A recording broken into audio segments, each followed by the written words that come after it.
नमस्कार। मैं राहुल गौड़। शैलेश मटियानी की लंबी कहानी अर्धांगिनी का भाग 8 लेकर मैं आज हाजिर हूँ। आखिरी भाग में आपने सुना कि सूबेदार और उनकी पत्नी, उनकी प्रियतमा सूबेदारनी जंगल से जीवन का एक नया स्पंदन अपने साथ लेकर लौटे हैं। अब आगे। बाद में दिन तो भारी होते गए। हाट के देवी मंदिर से लाया गया लाल वस्त्र आंगन किनारे के खुबानी के पेड़ की टहनी में बंधा हुआ है, लेकिन नैना सूबेदार देखते हैं तो रेलगाड़ी के गार्ड के हाथ में थमी हरी झंडी मालूम देता है। हवा में हिलता है तो चलो चल पड़ो कहना सुनाई पड़ता रहा है। और इस वक्त हाल यह है कि सारा सामान बंधा पड़ा है, लेकिन कुली अभी तक कहीं नहीं दिखाई पड़ा। कल शहर स्कूल जाने वाले बच्चों से कहलवा भेजा था कि किसी भेंट को भिजवा दे हिमालय होटल का बच्चे सिंह, मगर कहीं कोई चिन्ह ही नहीं है।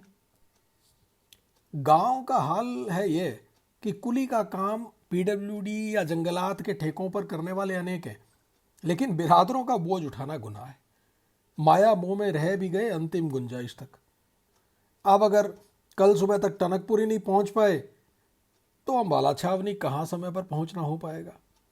कई बार जी में आता है कि खुद ही ला दें और चल पड़े। वापसी का सामान है, बहुत भारी नहीं, मगर जो देखेगा सो ही हंसेगा। सारी सूबेदार साहबी मिट्टी में मिल जाएगी। सूबेदार बार बार सिगरेट सुलगा रहे थे और बार बार घड़ी पर आंखें जाती थी। बाबू बूढ़े और कमज़ोर हैं, बच्चे कच्चे। 1.5-2 घंटे से कम का रास्ता नहीं बस अड्डे तक का, और दोपहर बाद तो आखिरी बस क्या, ट्रक मिलना भी कठिन हो जाएगा। नैना सूबेदार अभी हताशा और बेचैनी में ही डूबे थे कि देखा सूबेदारनी बाबू से कुछ कहती नज़दीक पहुंची हैं, और जब तक में वो कुछ ठीक से समझे सूटकेस उठाकर सिर पर रख लिया और कह क्या रही हैं कि बिस्तर बंद इसके ऊपर रख दो। सूबेदारनी के कहने में कुछ ऐसी दृढ़ता थी और परिस्थिति का दबाव कि सूबेदार को पांव से सिर तक एक झुरझुरी सी तो जरूर हुई, मगर इस तर्क का कोई जवाब सूझा नहीं कि मुंह ताकते तो दिन निकल जाएगा, थोड़ी दूर तक तो चले चलते हैं, रास्ते में कुली जहां भी मिल जाएगा। नई बात इसमें कुछ नहीं है। छुट्टी पर आते में कुली साथ आता है, वापसी में घर के लोग पहुंचा देते हैं। अरे सिपाही लांस नायक तक तो अपना सामान खुद नहीं उठाते, हवलदार सूबेदार की तो नाक की कटी समझिए। गांव की सरहद के समाप्त होते होते चित्त काफी कुछ व्यवस्थित हो गया। बाबू और बच्चों की आकृतियां धुंधली पड़ती गईं।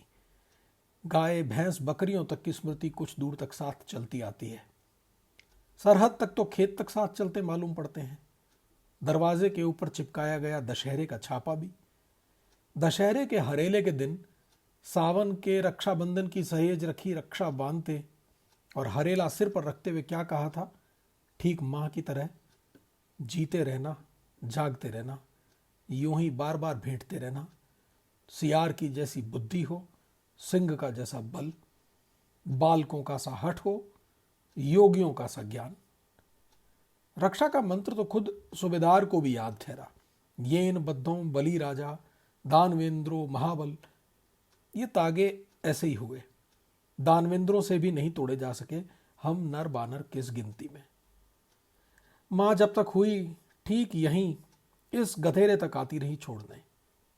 यहीं रोक कर स्फटिक स्वच्छ गंगाजल अंजुलि में भर लाती थी और सूबेदार के माथे पर छिड़कती, बाहों में बांध लेती थी।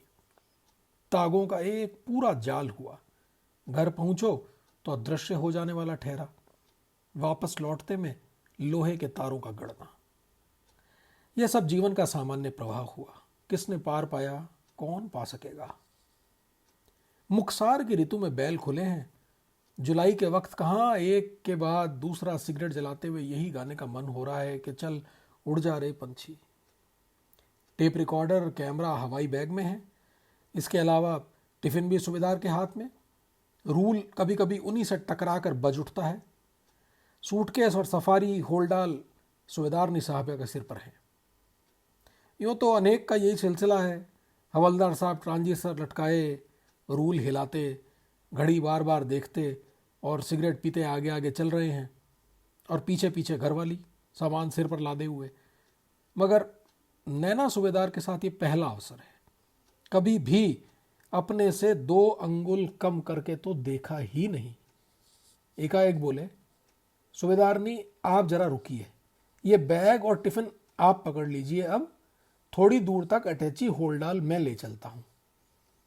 सूबेदारनी पीछे को मुड़ी, हौले से मुस्कुराई, तेजी से आगे बढ़ गई, जैसे गंध प्रकट करती जाती हूं अपनी।